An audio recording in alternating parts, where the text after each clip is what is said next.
If you're enjoying Pigoted Podcast, why not sign up to our Patreon?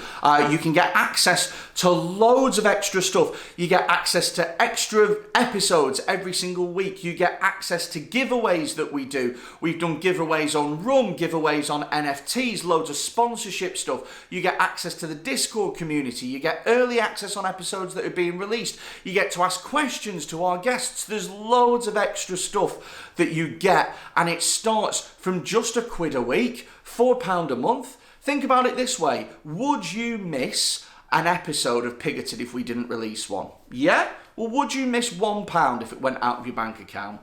No?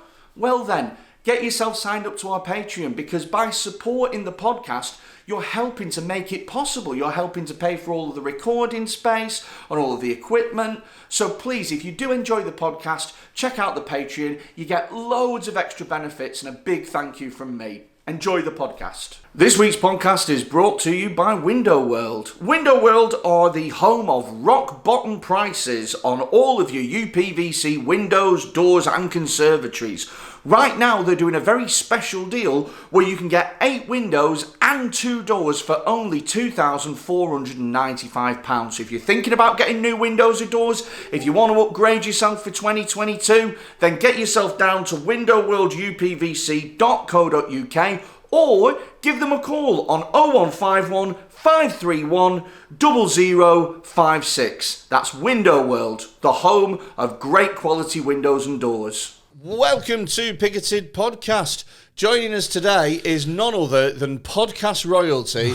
Give it up for James Hutchinson. Thank you very much. What's your middle name, out of interest? Well, my name is I was christened Jamie John. Jamie John? Yeah. That is Gypsy. It is though, isn't it? Jamie John, look after your sister Mary Beth. Oh, fine, yeah. So my mum called me Jamie John because she wanted everyone to call me JJ. Wow. And then she forgot to tell anyone that was her plan. So I was I hated the name Jamie for years. And then I came round to it around like 24, 25. What did you want to be called? Well, I just don't like Jamie. It's just a bit effeminate, innit? No, I don't think so. No, it's a bit feminine. No, I don't think so. I think Jamie. When I think, right, so if I said, like me and my mate Jamie have been out tonight, you wouldn't go, boy or girl. No, well, it's not like Leslie. It's in a similar. It's not as feminine as Leslie, but what added to it was it's a neutral name, like gender wise. But my mum really wanted a girl, so she dressed me up in dresses and stuff like that when I was like until like 4 or 5, and she used to dress me nana's dog in as a boy as boys' clothes. Oh God! Yeah, seriously. So there's pictures of me in a dress with my nana's dog, with your little brother the dog, with like a t-shirt on and that. How are you not in a mental asylum? Don't know. I'm relatively normal in my family. I'm the sort of the bar. I'm like the mean or the median, whatever. Honestly, I can't believe that she'd dress a dog up as a boy and dress you up as a girl. And we had a double pram because as I've mentioned, me and my cousin, we was due on the same day because my mum and his mum, so the sisters, when they used to take in turns in the spare mattress room. So there was a spare room at my nana's, right, which I now live in. And they just used to take turns shagging on this spare mattress when they brought the fellas home. So we was conceived on the same night and due on the same day. So we had the grimmest thing I've ever heard. Yeah, it's good. I don't mind it. I think it's pretty decent. I think that's why me and my cousin were so close growing up. We were cousins, but we had like a brotherly type relationship, and we had a double pram because we all lived on the same street and everything like that. So, we had a double pram, and sometimes my mum would put my nana's dog in the pram with me and sort of like walk around with the dog in the pram and me in the pram as well. I honestly, 3 minutes in and I'm absolutely speechless. I'm fucking speechless. I've had flat earthers on this podcast and you're the weirdest. You specifically. What? It's not my fault, is it? Fuck, mate. Right, well, we've brought you on, really, not just for your searing, incredible stories, but also for your nuanced political insight. Oh yeah, oh baby. When I heard about the war in Ukraine, I was like, who do I know that is the foremost authority on war and suffering? Absolutely. And I thought, well, it's got to be Hutchie. Absolutely. Got to be Jamie Hutchinson. Yeah, crazy. Whose side are we on? Ukraine. I'm with them. Whose side are we on? I'm with them. Wow. I'm with them. They're not going to win, though, are they? It feels like at the moment, it feels sort of like, you know, when you're watching an FA Cup game and it's like a minnow that's holding a Premier League team to a 0-0. Yeah. And you're like, go on, take it extra time.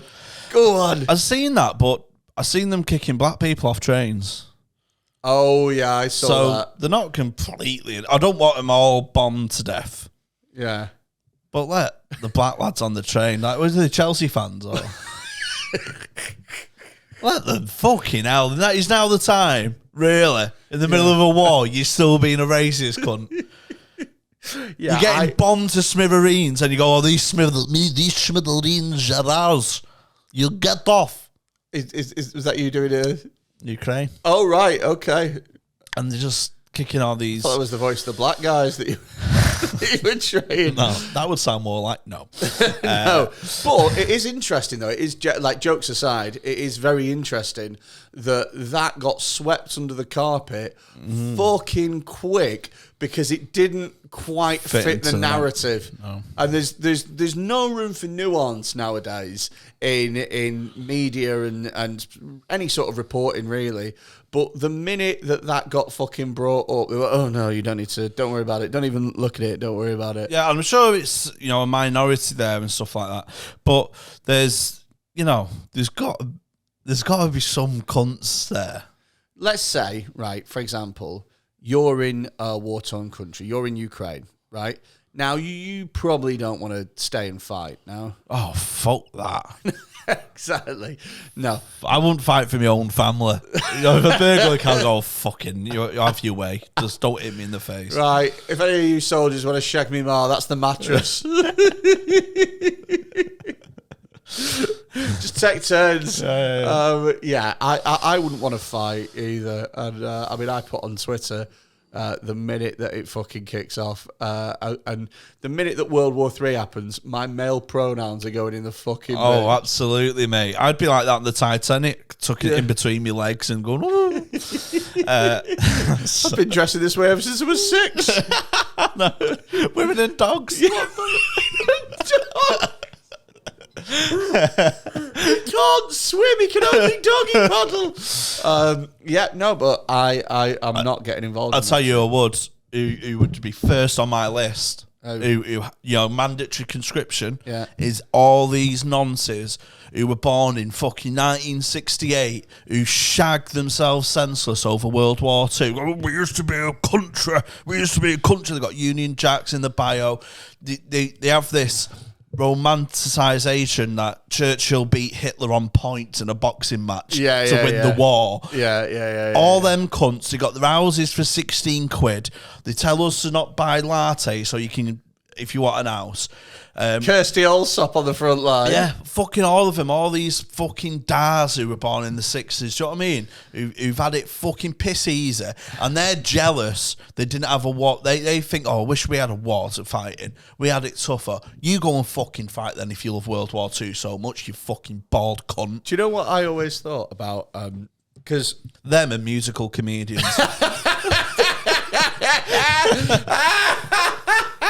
Go on, you can be this fucking generation's Vera Lynn, you little rat, ending your fucking song with a guitar and nodding to get an applause break. Write a joke. Oh my God. Fucking shots fired. So here's the thing, right, is when we learnt about the war, World War II in school, right, we learnt about 1939 to 1945. Yep. Right? And when Hitler surrendered and killed himself in a bunker, it was like, and that's the end. But actually, the bit that I was really interested in was the 12 months after that, right? Because if you were an 18-year-old lad that has just turned 18 in 1945, just after the war's finished, right, there is not that much competition for birds, and there is not that much competition for jobs. So I'll tell you what, like, because it's decimated the fucking labour market, hasn't it? I bet getting a decent job and a decent bird in 1946 was a piece of fucking piss. Yeah, and I never got, because Churchill's held in this such high regard. Jokers, we're taught that 6 year of history. Yeah. That all, anyone watching in America or whatever, our history regime is Romans, Battle of Hastings, 1066, won the war, modern day. That's literally it. Yeah. Bit of Henry VIII. They slide in Henry VIII when you're not looking. Yeah. I'm pretty sure there's a weekend where you learn about Mary Queen of Scots as well. She just gets thrown in there. Greeks, I seem to remember. Do you know what? I remember at school the term Motte and Bailey Castle. I don't know. Do you not remember that? I got in trouble in year 7 history because we had a dead old woman, Mrs. Noble, God rest her soul. Is she dead? Yeah. No, are you saying that you know for definite, or are you saying that you assume that she's dead because she's old? No, she. I think she had cancer when I was in year 11. You fucking prick. Didn't need to put that in there, but you fucking did. Go on. Okay. I got in trouble in year 7 because she was the proper Christian lady and stuff. You smoking in her face? No, I made up a rumour that I was shagging her as an 11-year-old. And my mate Lewis said, put your hand up and say, oh, we're having an affair out with me. So I went, put my hand up, she went, oh yeah, shame me. And I went, I think we need to come clean. And like proper announced it like we was having an affair. I got fucking bollocked for that. Do you know what as well? So I know what a teacher's staff room is like because I have been a teacher for several years. She will have gone right into the staff room and she'll have gone, you will never guess what that fat little ginger cunt in year 7 skinny did. Then. Do you remember that fucking weird gargoyle-looking ginger creature in year 7 that we brought in? He's just told the whole class that I'm shagging him. He's 11 and he's gross. Yeah. Oh, because the looks was a bad thing. Yeah. If you were 11 and fit. But nowadays, if you did that, then it would have to be reported to safeguarding. Yeah. So I had a mate of mine whose name is Dan, and he is he was a teacher who was learning to be a teacher at the same time as me. Really good looking lad, right? Really good looking lad. And he used to have a problem where girls in school would flash him like whilst he was teaching. Like, yeah. But he had to report it. He has to report it. Yeah, of course. But it happened on like an almost weekly basis. So he had to be like, hi, again, head of department, this has happened, and he'd have to log it. There was a girl next door, but 2 to me. First tits I sucked on. Tits you sucked on? Yeah, she used to flash the bus. She used to flash the bus? Yeah, the bus parked outside my house. She used to sit on the wall and just get her tits out, like really deadpan. No emotion. Yeah, no emotion in it. It's like Jack D with fucking mammaries. Yeah. Fuck off. So she let me have a go. Did you ask her? No, because there was this girl who wanted to give me a blowjob in the same year as her. So they were a few years above me. So it was in like year 8. Yeah. They were in year 11. Yeah. And this girl was known as the freezer. Yeah. Not the girl who got tits out, another girl. She was known as the freezer because if you was a fridge, you went and saw her, basically. Oh, right. Because she just used to. And she's the first tit I held. I was in an involuntary threesome sort of thing. If you're a girl, you don't want to be called the freezer, do you? No. It makes you sound like a big fucking unit. No, she was really skinny. And we just used to play kissing games, you know, the people we were around with used to have like a bag of Skittles, and if you had a matching colour, you kissed. And there was a mattress in that derelict. We used to break into derelict houses. I used to do that. And there was a mattress on the floor, and she went, "Oh, do you want to have a lie down?" So I was just, and she went, "Oh, you can put your hand on me tit if you want." And I was just there, because I was 30, I was like 12, 13, and my mate came in and shagged her next to me while I was just there holding a tit. So it was sort of like a really, you know, sort of like a threesome, but I had very minimal part to play. Yeah, I mean, you at best you were on the bench and got a Champions League winners medal. That's what you fucking Jonathan did. Greening in '99. So anyway, she said she'd suck me dick, but I didn't have pubes, and I thought that was like an integral part of the procedure. I was quite embarrassed about not having any pubes. Yeah. So when I was with this girl who got her tits out for the bus, she was saying, "Oh, you don't stand around with that Emma." She's right. It's like, well, hi Emma. She goes, "You don't still hang around with her, do you?" She's right. It's like, I went, "I know," but she said she'd suck me dick. She went, don't go near that. She went, "I know, but just let me have a go on the tits." And that she went, "I'll let you have a go on mine." And hers were bigger. Really? Yeah. Wow. So she let you feel her tits to get back at Emma? Yeah, and suck on her nipple. And Emma got shagged in a derelict house. Yeah, while I held a boob. Where you held one of her tits for dear life. Yeah. I wonder what she's up to now. I don't know. I often hark back to memories gone by. I wonder if she ever breaks into that house. Yeah. Well, the house got burnt down. While we was in it, it got set on fire, and we had to run through get past a couple of flames and stuff. Get past a couple of flames? Yeah. Someone set fire to the house downstairs because we was vandalising it and stuff, and then it got set on fire, and then it just got caught, and it just got a bit out of control. But the smoke was filling upstairs, and what the fuck's going on downstairs? And I was like, "Oh, get out!" And we had to run down. The stairs were filled with smoke, and we didn't have to dodge flames as such, but it was, we got out at the right time, definitely. Your life is like Biker Grove. That's what it's like. So, just every episode. Yeah. Fuck me. So I can kind of empathise with the people of Ukraine. With the people of Kiev. The invasion of Gorton in 2004. Jamie's annexed a left tit in his time. Fucking hell almighty. Yeah, man, I would not be fucking up for going to war. I'm just not fucking doing it, man. I'm just not. I don't think it'll ever come to the point. Do you reckon that we'll ever come to the point where it gets involved for us? No. It'll all get side out. It'll get blown out. I don't know. Just trivialise it, but I just think it'll all blow over. I've heard about World War III starting so many times. I'm kind of sick of these false starts, if I'm honest. Do you know what? I remember doing a podcast just before COVID was a thing, and people were just starting to talk about coronavirus. And someone was worried about it, and I was like, shut the fuck up. It's never going to happen in a million years.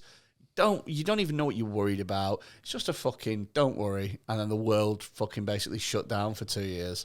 Yeah, I think there was an article, I didn't read it because it sounded boring, but it was by a journalist with a double-barreled name, so I tend to believe them more. Well, they clearly went to private schools. And they were saying like this has been happening since 2014 behind the scenes. In terms of the war, as such as been happening since 2014. It's called the Information War. Oh really? Oh, what in terms of like fake news and that? Yeah, it's already been going on. Really though? Yeah, because a war, there's got to be some battles, aren't there? Some trench. It'll be bad because it's not going to be any trench action, is there, or anything like that? No. Imagine it's all going to be cyber. Yeah. It's all going to be, and you locked out your banking. Battle of the Virgins, mate. Imagine fucking learning about that at school in like a 500 years time. Imagine the shit films. 40 years' time. Saving Private Ryan's Wi-Fi. Shagging Private Ryan, trying to get him a fucking lay. Come on, we'll get you a fucking... It wouldn't really have the same gravitas if Tom Hanks was in his mum's basement, Ethernet cable in, fucking tapping away, drinking a can of Monster. I've got to take down the Russian post office. Oh, there's some Lithuanian minge on the cart if I do.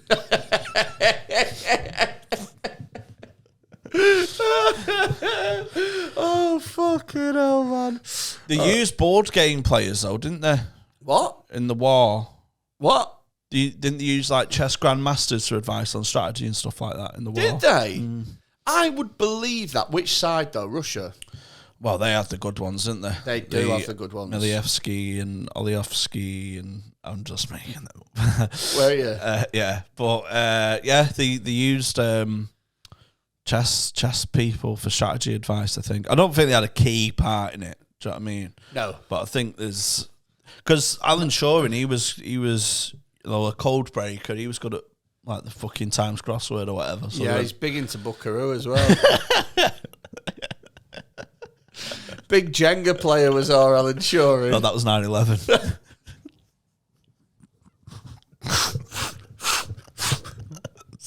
Open goal, sorry. Fucking hell. It's Bin Laden that was the Jenga master. The Jenga master. Do you know what? I used to fucking hate Jenga as a kid. Yeah, it's shite, right? I used to hate Jenga. I used to think Buckaroo was a fucking waste of time. Yeah, it's not challenging, is but it? I'll tell you what game was fucking top. Pop-Up Pirates. Yeah, I don't know. No, you didn't like Pop-Up Pirates? It's a bit simple to me. I like to play games on my own. So I played Snakes and Ladders on my own. You play Snakes and Ladders on your own? Yeah, but listen to this, though. This is where the fun comes in. Oh, right. Okay. I was worried that there wasn't going to be any fun in playing Snakes and Ladders on your own. No, trust me, this is class. Right. So it was giant snakes and ladders. I could see how if it was bigger, it'd be fun. I could see that. Oh, but this is important. Right. So all you need to play Snakes and Ladders is a giant Snakes and Ladders mat, obviously the dice, and the counters were interlockable. Do you know what I mean? So they were like discs, not the little soldier ones, but you could stack them, basically. So what I did, there were 6 colours, red, blue, white and black, green and yellow. Yeah. I used to play it as a Premier League fixture. So I'd play out a season, and all these 6 were the Snakes and Ladders Premier League. So red would play blue, and say if red got to 100 and blue was on 66, red wins with a goal difference of plus 34. Do you know what I mean? Right. And then at the end, I'd do match of the day, sort of like post-match analysis, and then stack them as the table. And this is how the table looks tonight, and you could move them up. Like black moves up 2 places after beating green. And then there was derbies. So green and yellow was a derby, red and blue was a derby, and the most famous derby of all, white versus black, was also a derby. And then you'd play out a season, but you'd have narratives like, you know, red and blue hate each other, white and black hate each other, green and yellow hate each other, and you'd play each other twice a season. So I'd just play hours of Snakes and Ladders and act out a season, but I'd have a notepad with the tables, the goal difference. How old were you? Oh, about 7 or 8. That is, like, legitimately, if I had a child and I caught them playing Snakes and Ladders on their own, and they had created their own league table of different counters and enacted fictional derbies and narratives between them, I would be getting you tested for something. Did I tell you you've not heard this? No. So I invented loads of games. I used to race playing cards. You used to race playing cards? Yeah. Right, okay, run that by me, because I'm not sure how that's going to... This is because so good. To the layman, Jamie, it feels as though you're going to put 2 playing cards, maybe one under each hand, and then push them forward. And to me personally, I would feel like you have ultimate control of who wins or loses. Like, right, okay. It doesn't really seem like much of a race, so much as it does a man pushing cards across the floor. I think you'll like this. Right, okay. So, we're both into horse racing. We are both into I've been into it for, ever since I was a kid. I was literally forced to learn how to read horse racing form. Yeah, used to get... Because my dad was pissed. Used to get all the jockeys and make them have rivalries in actor season. Yeah. So what I'd do is, I'd create my own horse racing season. Okay? Yeah. And it culminated in the face card derby. The face card derby. Yeah. So each card denotes where that is in horse racing terms. So an ace is your thoroughbred, it's your Frankles. Yeah. Whereas your twos are these shitty little handicappers that will run at Lingfield on a Tuesday. Yeah. Do you know what I mean? Yeah. So during the season or an afternoon, I'd have races like, the 8s and below handicap and, the 9 and 10s listed stakes. And I'd get my granddad to bet on them. So I'd have odds. Now, there's how the odds were determined. Okay? So say it was an 8 to 10 listed race. It's all the 8s, all the 9s, and all the 10s. 12 race. Yeah. 12 runner race. Yeah? If you're a 10, that's like it's a good horse. But if you're drawn in the middle, you're not near a hand. So you've got a bad draw, but you're a good card. So you balance that out. So not near. And then I'd shuffle them across. This is insane. The first card to touch the skirting board won. But if you was a card and you flipped over, that means you fell. That is insane. Yeah. That is honestly, I can't get my head around that. So good. But it ended with the face card derby. So this is how grandioso this was.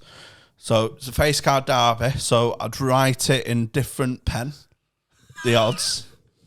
And we'd do an actual draw. Has to be different pen. So we'd do like an actual draw.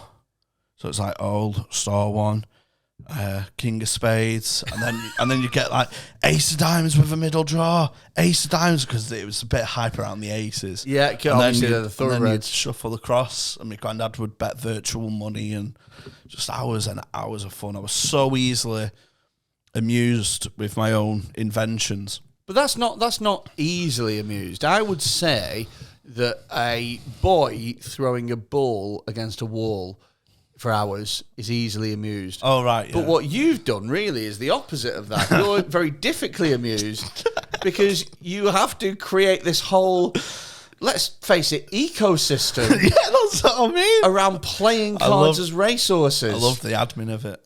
It is. It's just it's just a lot of admin, isn't it? Great, though. And did you never want to be a jockey? No.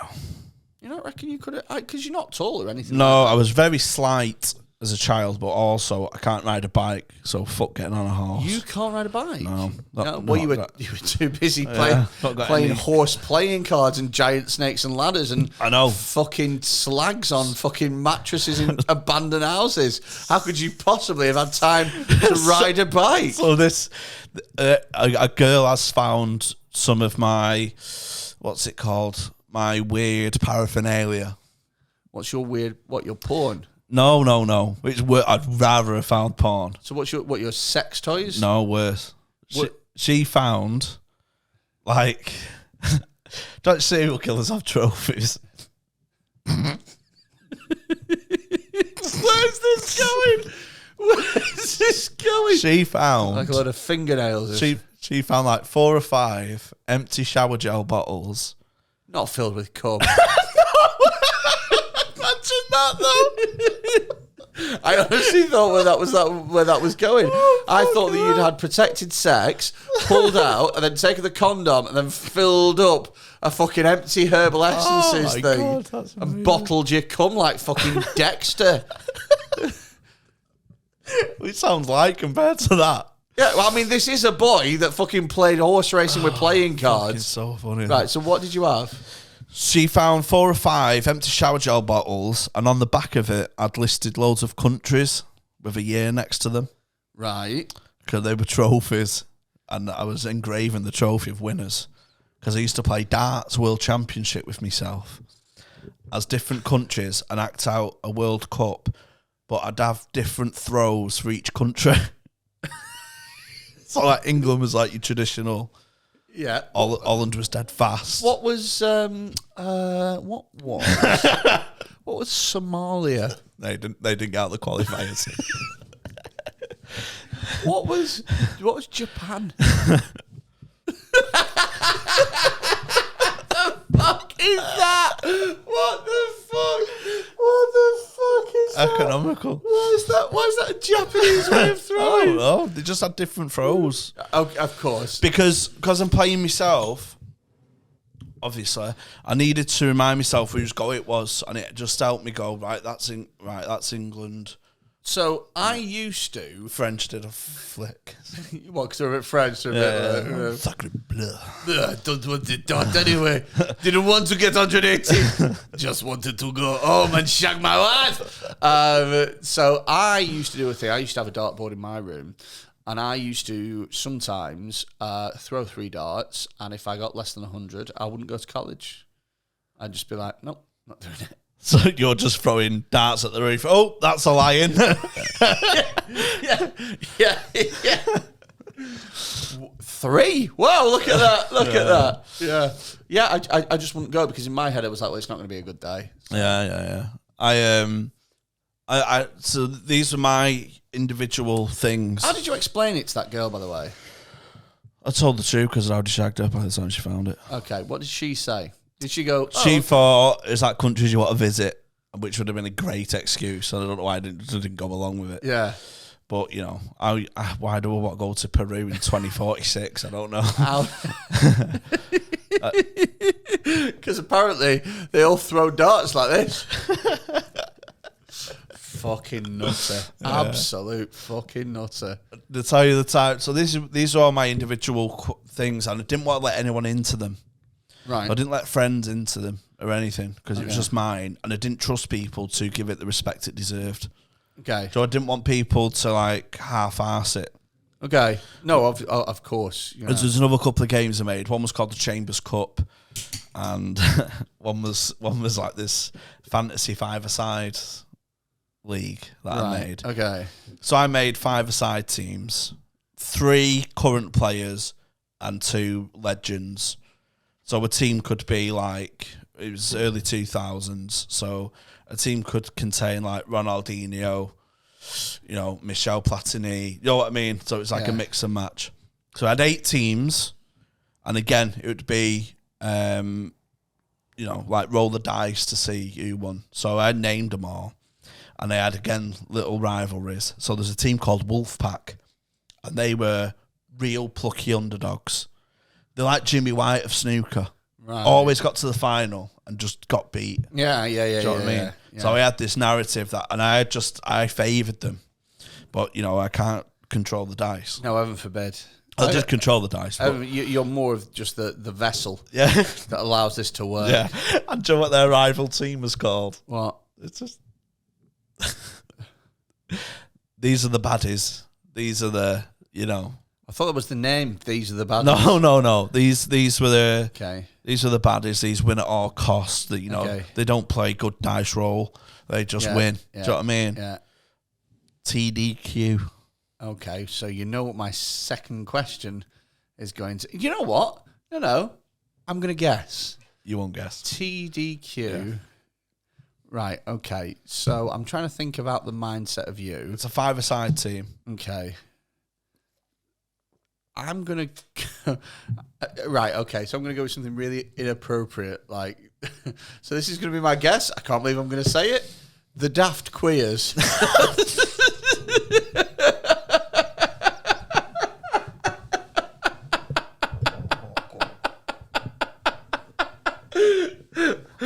Well, what else begins with Q? I didn't... The hatred came after the name. Fucking hell.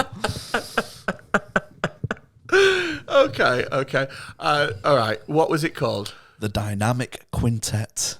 The dynamic quintet. Yeah. Wow, I was way off. So, I acted out seasons and stuff, and my cousin came round, aforementioned, who was due on the same day. He came round one day. He went, "What are you doing?" I went, "I've got all my notes and all my league tables and dice." Yeah. And he went, "What's all this?" I went, "Oh, it's just a game I made up." He went, "Oh, it sounds good. I'll play with you." And he played with me and went, "Oh, this is fucking class." Yeah. He loved it. And I went, "Oh my God, the relief." Yeah. In allowing someone into that world. Yeah.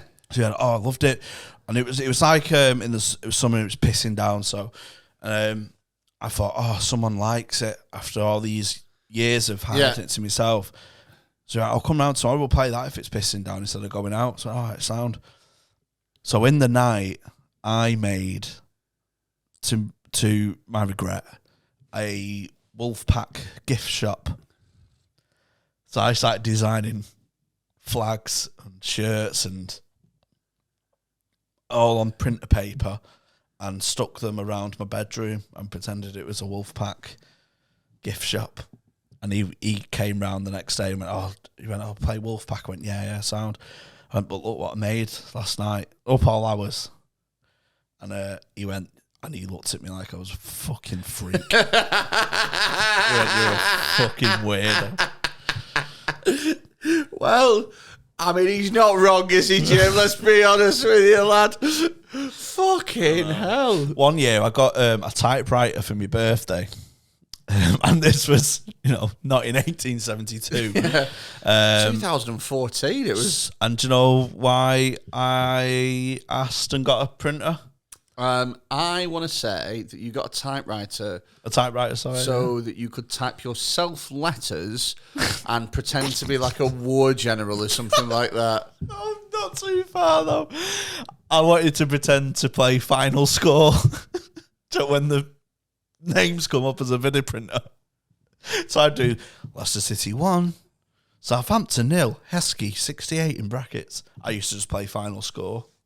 Wow. Yeah, mental. Honestly, a mental child. That's weird, isn't it? Like, legitimately. I honestly believe that had you have had different parents, you'd be institutionalised by them. Like, legitimately. I think the thing is with those kind of quirks is I'm so quiet. I'm not causing anyone any trouble. I'm just to myself. No, I know. So they're like, "Oh, it's quiet, just let him." Yeah, but there's a line, isn't there, where it's serial killer behaviour. That it is. The whole thing is serial killer vibes. I used to be a teacher to a jigsaw puzzle. Sorry. I'm just gonna quickly. Oh my God. I'm just gonna double check what you've just said there. You used to be a teacher. I used to pretend to be a teacher, and the bits of the jigsaw were my classroom of kids. So I had this alphabet jigsaw. And it's not jigsaw. So you go what, like, Q, would you pay attention? Yeah. T, where's your homework? And I'd lost the letter G, and I made out it moved school because it was naughty.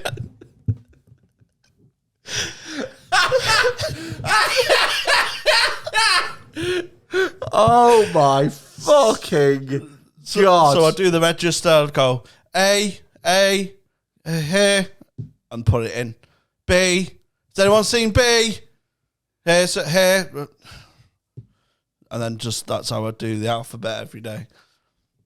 That's insane. It's honestly insane. And I had whiteboards, and I'd pretend to be teachers of my classroom kids, and I'd write the name on the board, like Carl, 2 crosses. You get your name on the board, and then you get a bollocking again. Yeah. And I just stacked out lessons where I was the teacher and stuff. What did you teach these jigsaw puzzles? I just mainly did registers and went and just said, about people fucking being off. Oh my God. That's insane. Yeah, that's mad, isn't it? I don't know how many times I've said that, but I don't know what else you can say about this. I know. So my gran was the caretaker of the primary school.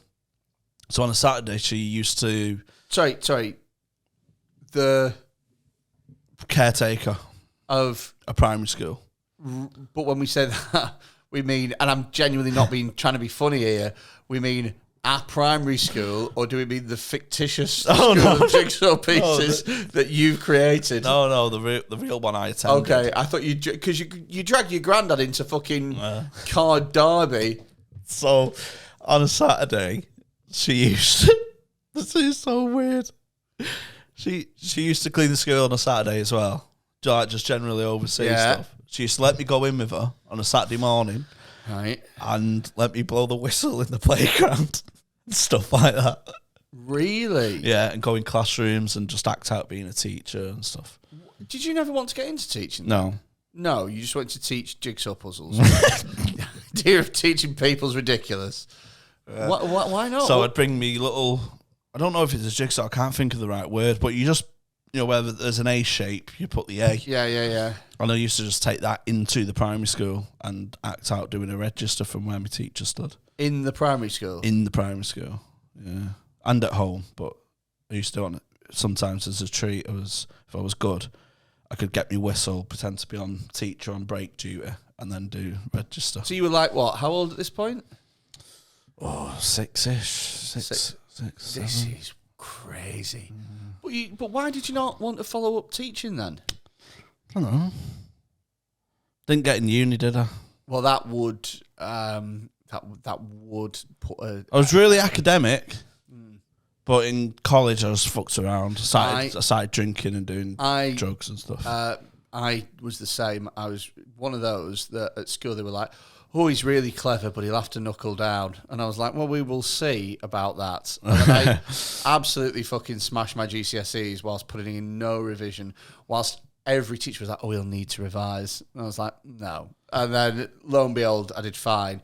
So when I got to college and they were like, he'll need to revise, I was like, I think I've heard this before. And I ended up, I skipped one exam to watch Uruguay versus Colombia in the World Cup. Well, have you heard what I did for my accounts exam? For your accounts exam? Yeah. I'm going to go ahead and say that you took every number and lined them up and taught them PSHE. That's what I'm going to go ahead and say. So my accounts A-level exam was on the same day United played Barcelona in the Champions League final in 2009. Yes. So it was when Champions League was on a Wednesday. Yeah. The final. So we've got this accounts exam. I told my parents I was staying at my mate's house all week because his mum's on holiday. And we're going to study together. Yeah. And my God. He told his parents the same for me. Yeah. And we went to Rome on the coach. And I got caught on breakfast TV in the background by my dad. Wow. My dad texted me, he either said, good luck for your exam, or how did the exam go? Yeah. And I went, oh yeah, it's fine. I stayed at my mates last night. I'm actually going to watch the match here as well. I'm going to get a takeaway and stuff. I'll probably be back for like Friday. He went, you lying bastard, I've just seen you on GMTV. And I got caught on that's so national funny. TV. Yeah. You fucking idiot. And missed me. So my mum went mad. She's like, oh, it's your future and all that. You won't get into uni. And I went, don't worry. I've just got full-time hours at the bookies. So I was sound. So that point in my life, I wanted to go into the gambling industry and become like, I wanted ideally to be like an odds compiler, coming up with with the odds for certain things to happen, and be a trader. How much we can take on, what the risk value is, and what do we offset for a certain race. Do you know what I mean? Yeah. So I wanted to get into that side of things, the bigger side of the betting industry, but I just ended up getting pissed all the time in work and stuff, so I ended up getting sacked. Oh. Fuck, that's a shame the way that ended. All roads lead to this, don't they? I got woke up once by my manager. Really? Yeah, Joe coming round, just like, days hungover, and had a 65-year-old woman, hands on her hips, staring at me, telling me to get up to go to work. And she said, Jamie, what is your opinion on the war between Ukraine and Russia? Took a bit of a Bit of a scenic route over that subject. Oh, mate, we have been around the fucking houses. I don't know what I'm going to subtitle this video as. I don't know what I'm going to call it. It was going to be, should we get involved? But we've just spoken for 43 minutes about games that you've made up. And I mean, don't get me wrong, there's some fucking corkers in there. Some good games. There's some absolute fucking corkers. Wolfpack sounds like it's ready to fucking blow. Sounds like Hasbro are going to fucking get involved and take that shit over. To steer us back on track a little bit, do you think that we, as a country, should get involved? Yeah, because we've got to make a stance, haven't we? You reckon? Yeah. But how would you put soldiers in, or would you just like help them out? I'd give them money in that. I reckon we are helping them out. Yeah, refuge. I reckon we are helping them out. This whole like fucking, plucky Ukraine have managed to do this. It's like, I reckon there's some people helping behind the scenes. Yeah. But then if Russia ever finds out we're helping them, fuck that shit. Nah, they're fucking, I think their back's worse than the bite. Do you reckon? Yeah. You not think they're going to nuke? No, but it's all posturing. If we get America involved, curtains. Yeah, but he doesn't seem arsed, fucking Biden, does he? He doesn't seem arsed. This is the one war in fucking 100 years that America's like, we're just not bothering with this. No, because if all of Europe turns on him, do you know what I mean? If like Germany and us, we all say, "What the fuck off, mate? Pick on someone your own side." Yeah, but Germany's got the gas pipeline, haven't they? What? Germany's heavily reliant on gas from Russia. Oh, is it? Yeah. So they're not going to say that. They actually built a pipeline called the Nord Stream, I believe, and they actually just built the Nord Stream 2, and they've cancelled it now because of Russia kicking off. But they've still got this. I think something like 80% of Germany's run on gas from Russia, and so they're very worried about that getting turned off. I think it'll ultimately end with Putin going. He's not gonna step down gracefully, though, is he? No, I think he'll end up losing, though. I think there's a twist in the tail. Well, what do you see happening then? Oh, fuck knows. Ukraine get bombed a bit more. Why do you say it like? Just Ukraine get bombed. I'm not fucking Jeremy Paxman. I don't know. No, I know, but this is why I like your opinion. I think they'll turn the screw a bit more on him. Yeah. And then, like a wounded dog, they'll bite back. But the bite will be rabid.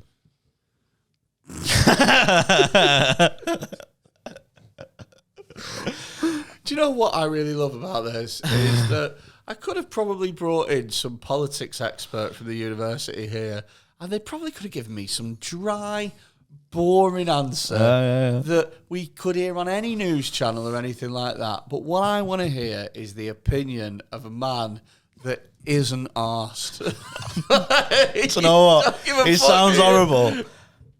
I don't. No, I'm not really. I'm just being honest. I sympathise with the people, getting fucking bombed and that.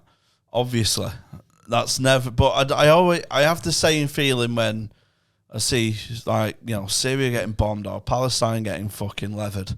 It's just bad to see, isn't it? Yeah. It's just Yeah. What can I do? Yeah. Well. What? If my anecdotes could save one person, maybe you could make a game. No, yeah. What? Maybe where you could make a game where you have the figures of orphaned Ukrainian children and you push them towards some sort of step or something like that, and your granddad bets on them. Oh, I had a war game. Did you? Oh, of course you did. Yeah, but that was me because we used to hide like physical battleship sort of thing. We used to hide. There's a draft excluder. Yeah, that was like the border in the room. Yeah, so, Russian-Ukraine border. Stop trying to tie it in. I think it's even worse when you try and tie it in. Go on. So one was Putin. Yeah. And one was... Go on. Zelensky. Yeah, that was quite good. Yeah? Yeah. Go on. One was Zelensky. And we just used to throw like a little ball, sort of like ping pong sized, and you have to knock the soldiers down. Oh, right. So sort of like beer pong, but without beer. Yeah, for war. War punk. So I think there'll be a few of that going on. War pong. Bit of war pong. So insensitive. Yeah. Do you know? So here's the thing, right? I think Russia will end up regretting it. You'll find this funny, right? So yesterday, my other half had a conversation with me, and she was like, "They want to." So obviously, Ukraine. There's people fleeing and stuff. There's going to be people that come to the UK, and they want to know if there's anybody that has like spare rooms. All right, okay. That take a refugee in. Yeah. And I was like, yeah, maybe. You're disgusting. But in my head, I was like, no, I'm not doing it. No, I'm not doing it. Take one look at my mattress room and go, I'll go back to Kiev. Sorry. Those mattress stained. I'm just not like, no, do you know what I mean? Like, my house isn't ready. No, there's a lot of posturing, isn't there? Oh, yeah. There's I'd actually genuinely sooner rather pay for a hotel for one of them. I'd sooner set up a direct debit than have one live with me. And I don't just mean that because they're from Ukraine. I mean that about anybody. Well, we talked about it on our episode. I hate staying at people's houses.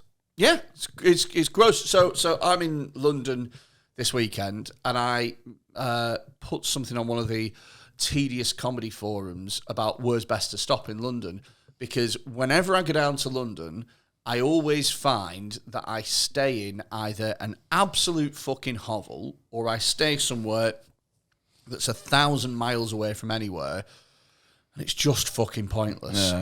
So I was like, is there an area that I should be looking at that's relatively cheap, that's near a got tube, transport links or something? Do you know what I mean? And then there were people who were suggesting stuff. Do you know what I mean? It's like, whatever. And then some guy reached out to me who messaged me, was like, my wife is out of town for these few days. You could come and stay with me. It's fine. You gigged with him before? Don't worry about it. Never met him. Oh, no. But even then, I had to say, look, mate, I'll be honest with you. I'm going to turn this down on the grounds that I think it's weird. Yeah. So I'm not gonna try and I'm sure you're being a nice person, but I can't do that. I absolutely cannot. I don't even like Airbnbs. You know, when it's like, I don't mind when it's entire place. Yeah. And you go, sweet, this is mine now. Yeah. But it's when they just sort of go, no, you'll be staying in the thing just down the room, and they're polite to you, and it's like, oh, don't just say the keys on the side and just don't speak to me. I had one when I was in Edinburgh doing the Fringe, and I stayed with this family, and they were half French, and they were really keen to get me involved in every single one of their activities. And they were like, "I'm going on a bike ride. Would you like to come?" And I was like, "No." Oh my God. What do you think I came here for? On the off chance that you guys were doing the Tour de fucking Edinburgh, you weird cunts. I've told you about the time with the fridge in London. What, do you fuck her? No, an actual mini fridge. Yeah, hell, well, I stayed in a slag door. So I was doing a gig in London years ago. Yeah. And I stayed in one of these shitholes, hovels. It was fucking stunk as well. What about before you came? So, this is so bad, this. So I went and did a gong show and won it, obviously. Yeah, standard. And I'm staying in this dive. So I went out, and there was like an Indian restaurant across the road from where I was staying. So I thought, I'll go take myself for a curry, because this room fucking stunk. Yeah. So I was like, I'll go for a curry. Got absolutely twatted. Yeah. Levered. Had this curry, right? So it was a room, there was a portable telly on top of a mini fridge. Yeah. About the size of that Red Bull mini fridge. Right. Maybe a bit smaller. Yeah, I'm with you. And a real portable telly that fit perfectly on top of it. Yeah. Anyway, this real heavy door with quite a thick carpet. And the reason I say that, it's hard to shut, and it's an upheaval to open. I'm with you, yeah. Shared bathroom. Ooh. Curry goes right through me. I'm in and out all night. Right? I've laid some of the pieces in. You breadcrumb your stories, don't you? You know what you're doing. Yeah. You let we all know. I know. Add your own water and see what anecdote tree comes out. Right, so I've got awful ring sting. I mean, pain. I'm eye-wateringly bad. Right. But I can't keep going to the toilet. I'm waking, other rooms up and stuff like that. Lights on and off, things, right? So I'm washed out, but I'm in agony. Yeah. I can't even sit on my ass. I've left the door ajar. So, because it was such an upheaval. Yeah. The morning after, my ass is on fire. Yeah. And I panicked because of the pain. Yeah. I went on all fours. Yeah. And stuck my ass in the fridge. And the guy who owned the B&B popped his head round the corner and told me it's checkout time. And see me perched, looking up with my ass in the fridge. Oh, you fucking animal. And I've never had a shared bathroom since. You fucking animal. You absolute I didn't animal. shit it. I was just getting some cool. Yeah, but try explaining that to him. But it looked proper sexual. Look, mate, I'm just... Because I had to arch me back to get my ass in the right place. So I was proper arch back, booty up, face down. That's the way we like to fuck. That's the way we like to cool ring pieces. Oh, mate. What did he say? It was just he had really broken English, and he was a bit Startled. Yeah, and he just check out, and I was like, oh my god, this is, you can't explain ring sting in a foreign tongue. I mean, I'll be honest with you. I'm a native speaker, and I'm fucking struggling with this concept. Yeah, famously. Holy fucking shit! And another time in London, I broke the blinds because I'm bad at any sort of pulley system. Yeah, I fucking hate them. Yeah, I can't stand them. Why is there not a better fucking system than a fucking Victorian pulley system for blinds? right. So hang about. You've gone in pretty hard. Yeah. What's the better alternative? A button. Okay, so if the button doesn't work, Electronic button. yeah, hit it, doesn't work. Well, fucking live in darkness then. Get an engineer out. There shouldn't be rope in the 21st century. Shouldn't be rope. No, for anything. No, okay. You can even modernise a strangle wank. You don't need rope for anything. Fuck off. Get one of those massage pillows and wrap it around real tight. Yeah. Oh, shit. And I broke his blinds, and they ended up covered in madras. So I had a curry and I was pissed, and I was trying to open the blind with a madras in my hand, and it's gone all over. So they're just curry stained. And it was one of those wooden ones, do you know where you put a bed together and you have to put it in each hole? Yeah. But I've got really bad depth perception, so I was getting it in the left hole up here and the right one up there. Yeah. So I struggle buttoning shirts and stuff. I always miss a button, or I end up going lopsided somewhere. Do you know what I mean? Yeah. I've always been bad at stuff like that. And he... as if there's some sort of neurological thing going on. I don't know. I just think I'm a bit of a fucking bong. I mean, that would surprise me. Carry on. So I've got all these blinds in, but I've got the left one in, slot 4 and the right one in slot 3. Do you know what I mean? It's all covered in curry. So I just thought, fuck it, I'll leave it. Went. And then he phoned me. I felt bad for him, so I came back. I think he was Ukrainian. Don't. Yeah. No, he was. He was Eastern. He was certainly Eastern Europe. Anyway. Like this in any way relates. He might have been Ukrainian. Do you know what? Do you reckon he's on the front line going, at least it's not as bad as I'd say when that fat fucking ginger cunt spilled my dress curry all over my blades. So he goes, he makes me come back and help, and then I'm helping, but hindering. Do you know what I mean? Yeah. I'm just making it worse. And he went, you can go. It's fine. You just go. And I went, oh, sorry.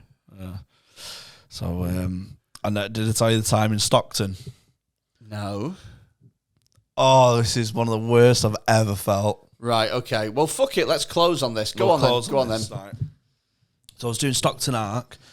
Really nice. Great gig. Yeah. Up in the northeast. Yeah, amazing gig. I stayed over in a B&B above a hardware store. Right.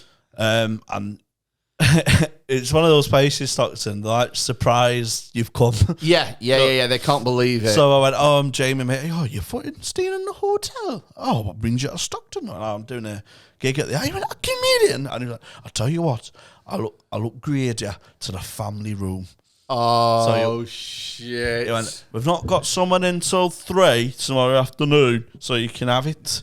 Right. He's Brummy now, is he? Brummy, yeah. Yeah. Checks me into this room, right? I go out after it, and it's a real night. It's like a flat, basically, right? I go out and I have too much chicken because I eat to feel rotten the next day. Yeah, we've talked about this before. Because I've once had so much chicken, I felt something land there, like my belly was up to there. You know what I mean? You know how, like, hotels have TripAdvisor? There should absolutely be guest advisor. Guest advisor. Yeah. Do not trust this man. Put his ass in fridge. No, I was, and I had so much chicken, and I woke up, and I needed to be just sick. Yeah. So I was sick in the takeaway bag, the brown takeaway bag. Yeah. I was like, oh, fucking hell, at least I caught it. I missed checkout by an hour. Yeah. I was pissed, hungover. And they're like, oh, you check out. I went, oh, sorry, I thought it was 12, not 11. Sorry, I apologise. I'll just get ready. I went, oh, shit, my bag is sick. And I lifted it up. And it just went right on this pristine carpet. Just a puddle of sick. And they're at the door. I've got nothing to clean it up with. I've got no bathroom. They're knocking on the door. The sick's there. And I was absolutely snookered. I didn't know what to do. So I opened the door. Yeah. I went, there's been an incident. Right. So they're thinking of shit the bed because I'm very much... Yeah. I come across as a man who shits the bed a few times a year. You do. I'm aware of that. So I went, it's not shit. All right, okay, tamper the expectations. Yeah, good. Yeah. And I was sick in a takeaway bag, and it's just collapsed through. Yeah. And there's a big pile of sick, and they went, oh, we've got a family in a couple of hours. So I'm like, oh, no. And they got some cleaning products and stuff. And I'm, posturing to help. Yeah, but you don't really want to help. Yeah. Like, I suppose could help. Yeah. Like many people with the Ukraine crisis. Bringing it back. So I'm posturing to help, I'll clean it up, and stuff. And we're going to have to rent a carpet cleaner. So they get in touch with this guy who's got, bringing a carpet cleaner around, and they're still working away at this sick, and I just stood over them, and I was like, I've got an advanced single on my train, and that is due in about 19 minutes, so I'm going to have to go. but just charged my credit card for the carpet cleaner. So I was deeply apologetic, and there was lovely about it, to be fair. They went, no, you get off, don't worry. And they texted me on the train and went, is it all right if we charge an extra £30 for the carpet cleaner? I was like, absolutely. Oh, yeah, 30 quid. Yeah, it could have been so much worse. Absolutely fine. You do that. And I retreated back to Manchester, safe and sound. Holy shit. So, overall, you're saying that we shouldn't get involved in Ukraine, and we should let these things work themselves out. Unless you're a musical comedian. Well, this has been a fucking episode. Before you go, what do you want to plug, Jamie Hutchinson? Oh, I've got my own podcast, which you've been a very popular guest on, Freddie. It's called Hot Water's Green Room Podcast, and you can be a member for £3 a month. You get bonus episodes and early access.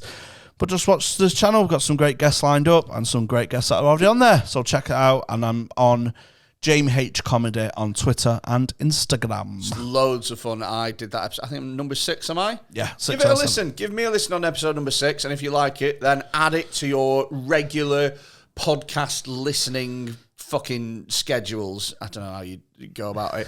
Thanks for listening. Sign up to the Patreon. Keep listening and shit. And sign up to the YouTube. See you next week. Bye-bye. This podcast has been sponsored by Outlier Distillery. They are the makers of the fantastic Hooley Manx White Rum, which is available right now on the Outlier Distillery website for just 34 quid. And there's an extra discount code for everyone that listens to this podcast. Just enter Pigoted at checkout and you get yourself 20% off. Now, this was a company that was actually started in lockdown, and they make some fantastic drinks. I am a huge fan of this Hooley Manx White Rum. As you can see, I've drunk nearly most of it already. It's a really strong flavour, and it goes great in cocktails and daiquiris and rum and cokes. So if you are a big drinker, if you're a fan of alcohol and you like white rum, then get yourself down to Outlier Distillery's website and get your code 20% off by entering Pigoted at checkout. This episode of Pigoted Podcast was sponsored by Taylor's Toys. Now, for OG listeners of the show, you'll know Taylor's Toys. They've been sponsoring us since the beginning. They are a sex toy company that specialise in making high quality produce, like you grow it. You know, they make good products that don't fall apart after a couple of uses, but they're at decent, reasonable prices as well. You can head over to taylorstoys.co.uk right now, check out the amazing range that they've got on offer, and if you enter the discount code PIGOTED at checkout, you get 20% off and you get free delivery on orders over £25. It is a fantastic thing to do, especially with Valentine's Day just round the corner. Head yourself over to taylorstoys.co.uk and spice some things up in the bedroom.